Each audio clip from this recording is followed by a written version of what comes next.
Hey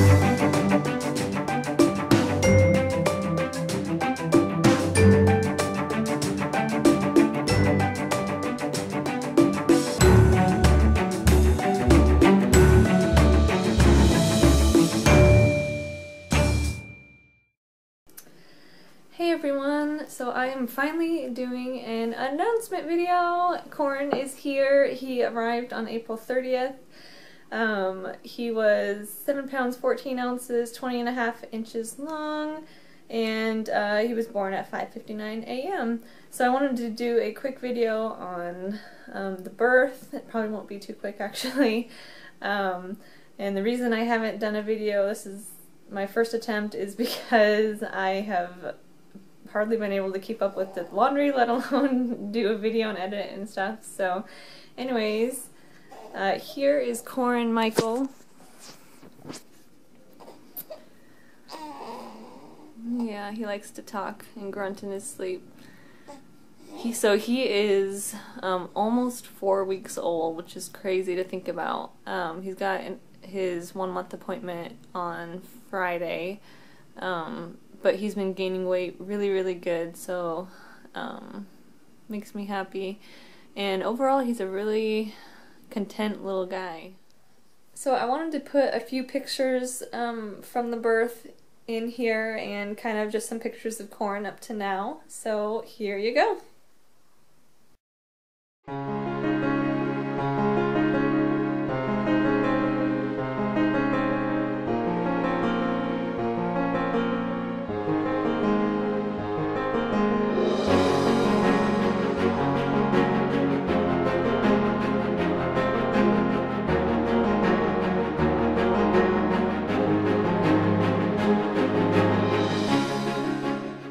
Okay, so I kind of have my phone to the side here because I started to write stuff down until it got too hectic and busy.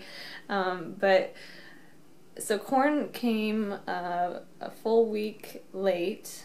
On my due date, the 23rd, I picked my mom up from the airport. I'm really glad that she was able to come, and so it was that day. All along I'd kind of walked a lot, and I was using primrose oil because I was hoping to kind of get things going. So once my mom got here, we really started walking even more, and later on that night on the 23rd, I'd had Braxton Hicks before, just kind of consistently, but that night they started to get a little uncomfortable, so I was kind of hopeful, but as soon as I laid down and went to sleep, nothing happened. And so kind of that week, literally just the same thing happened. We went walking, ran a bunch of errands. We probably walked at least an hour a day. And in the afternoon, evening, the contractions, or the Braxton Hicks, would pick up and would become pretty intense, but then as soon as I lay down, they would just calm down. So I was a little bit disappointed, but I had an appointment on the 25th, and I was 3 centimeters dilated and 80% effaced. So I was really excited. Oh, I was also -1 station. I was really excited because I was hoping that maybe he would come over that weekend. I didn't expect to be 3 centimeters dilated. Because I was past my due date, even though it was only, excuse me, 2 days, they wanted me to get a non-stress test. So we went over and did that right after my appointment, and he apparently did not pass. He wasn't moving as much, which I wasn't too concerned because he wasn't very active anyways, even like after I would eat. I would definitely feel him like at night and whatnot. So he was just kind of active in his own times. And so after probably an hour of being on a non-stress test, they decided they wanted to do an ultrasound. And I forget what the test was that was called, but basically they look at breathing, heart movement, and amount of amniotic fluid. And so he checked out fine with that, so then they hooked me back up to the non-stress test, and I think he was fine. He did fine after that, but the midwife decided to have me come in the next day for another non-stress test. And then, so I went in that Saturday and everything was fine again. So the next Sunday and Monday, again, same thing with the contractions. We were walking a lot still. And then Tuesday morning on the 29th, early in the morning, about 5:30, when I went to the restroom, I noticed, sorry, he's waking up. I noticed that when I stood up, there were just a little bit of clear liquid came out of me, and I didn't really think it was my water, just because it wasn't consistent and wasn't like a continual dripping or whatever. But I was kind of worried because I was groupie strep positive, so I have to go in kind of earlier. I had to go in earlier to get antibiotics, and you have to deliver within 24 hours just because of risk of infection to the baby. And so finally, I finally went back to sleep and got up about, I think, 8:30, and decided to call the midwives and see what they wanted me to do, because I didn't, like I said, didn't know if it was my water, and I didn't really think it was. So since I was groupie strep positive, the midwife said, well, just go ahead and come in and we'll check. And so about 10:30, my mom and I got there, because I told Ethan, since we'd been going to the hospital so often and nothing was happening, I told Ethan to just go ahead and go to school, and that if my water did break, and you know, then I could just call him and he could just come from class. So my mom and I got to the hospital, and sure enough, my water had not really broken, trickled. So it was basically just a high tear or break. And so they kept me there, and I wasn't really having consistent contractions, and they weren't, you know, very intense. So the midwife came in, and she was like, well, I'll give you like an hour to try to go into labor on your own, but because, you know, I had to deliver by 5:30 the next morning, it had already been several hours, she said that I might have to have Pitocin. And so we tried nipple stimulation. Thankfully, I brought my breast pump, and that actually, and we, you know, walked around the hospital. That helped a lot. The contractions did kind of start to pick up, but after an hour, they still weren't anywhere near what they needed to be. Oh, and also they did start me on, you know, my IV antibiotics, so I was attached to a pole the entire time. So talked to the midwife, and she said that it'd probably be best to start Pitocin. And kind of weird, the hospital was out of it, and so it took about an additional hour or so to actually get the Pitocin up to me and get it started. So I had plenty of time to kind of start to go into labor, and I wasn't. So I was perfectly fine with starting the Pitocin, and I really appreciated that she, you know, was more conservative, that my midwife was more conservative, and that, you know, I was confident that she wouldn't have recommended it unless I really needed it. So, I think it was about 2:30 or so on that Tuesday. Let's see where I am. That I started the Pitocin, and they started me on the very lowest amount.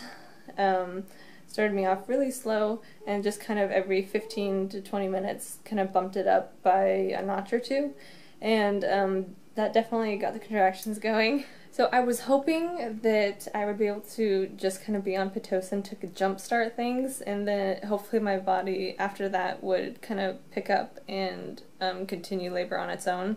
That didn't really happen, but because of the Pitocin, I had to be on continuous fetal monitoring.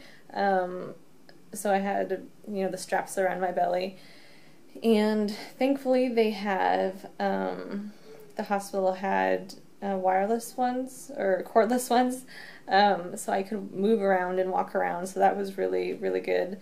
The only problem with those are that they kept slipping, so they would either not pick up his heart rate, or they would start picking up my heart rate, so I was continually having to adjust them, and just kind of interrupted my hypnosis that I was trying to do, especially as, you know, labor started progressing and the contractions got more intense. I was trying to do my hypnosis, but, you know, every literally couple minutes I would have to stop and adjust the monitors, or somebody else would come in and adjust the monitors. It was kind of annoying, and that obviously interrupted the hypnosis, so that wasn't as effective as I would have hoped, but it was what it is. And at some point in the afternoon, I'd probably been on the Pitocin a couple hours or something.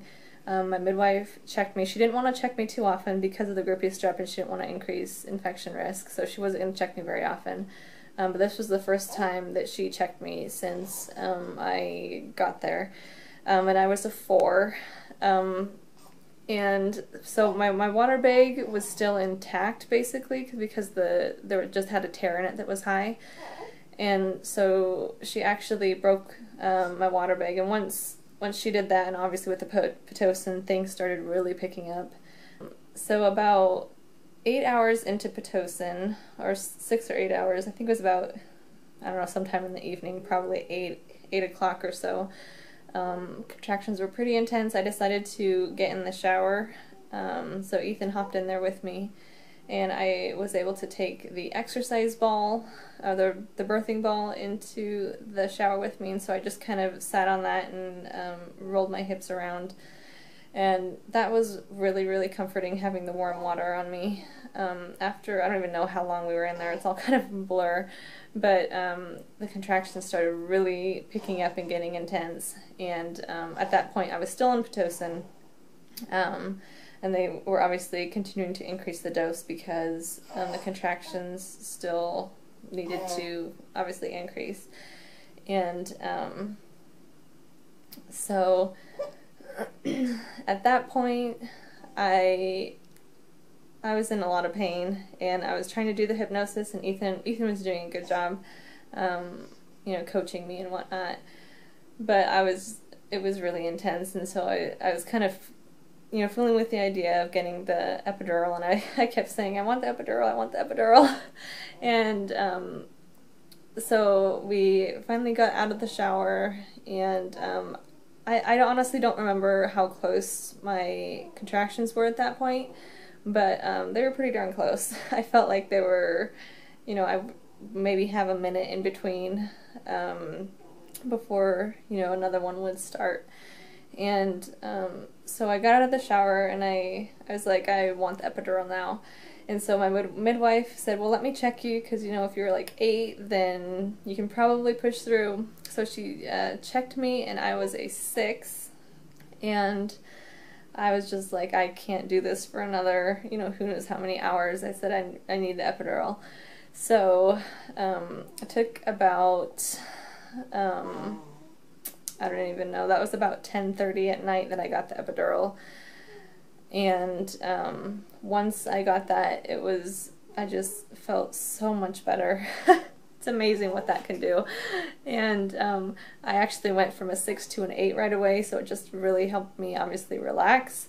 And yeah, so from there, obviously I pretty much just laid in bed. I felt it more on my right side. My right side was completely numb. I could not even move my leg, but my left side I could move and whatnot, which was kind of weird. But the contractions obviously just continued to pick up. They tried to dial down the Pitocin just to see, you know, how my body would respond, hoping that it would just continue with labor progression. And unfortunately, it didn't. I can't remember how long it took, but the contractions started getting further apart. So they kind of just played with the Pitocin, you know, put it up. and then kind of dialed it down a little bit to see if my body responded. So they did that several times where they would, you know, increase the Pitocin and then decrease it, trying to see if my body would kind of pick up with the labor. For a while it did, and so they were actually able to decrease it quite a bit, and then, you know, the contractions started spreading out again, so then they bumped it back up. And I think it was probably about, yeah, I don't even know, like 2 or 3 in the morning, Wednesday morning. I definitely started, I didn't really feel pushy, but I was feeling a lot of pressure and feeling like I had to go to the bathroom. My midwife came in, so my midwife had another patient there that she was with as well, so she was kind of jumping back and forth. But so finally at, I don't even know what time it was, I guess probably 3:30 or 4, between 3:30 and 4:30 probably. She came in and checked me, and he was, you know, in the birth canal. He was pretty low, which I wasn't surprised because I was feeling a lot of pressure.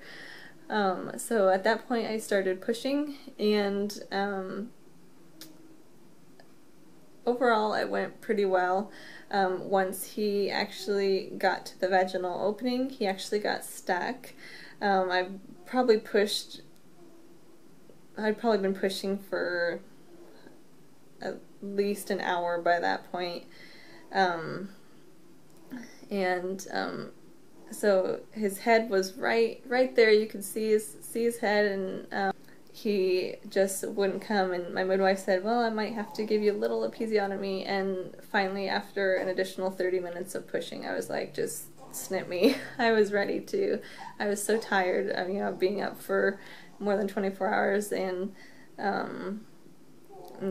obviously he wasn't making any progress, so I was like, just snip me. And so as soon as she did that, the next contraction came, and I gave a little push, and his head was out, and I instantly felt sweet relief.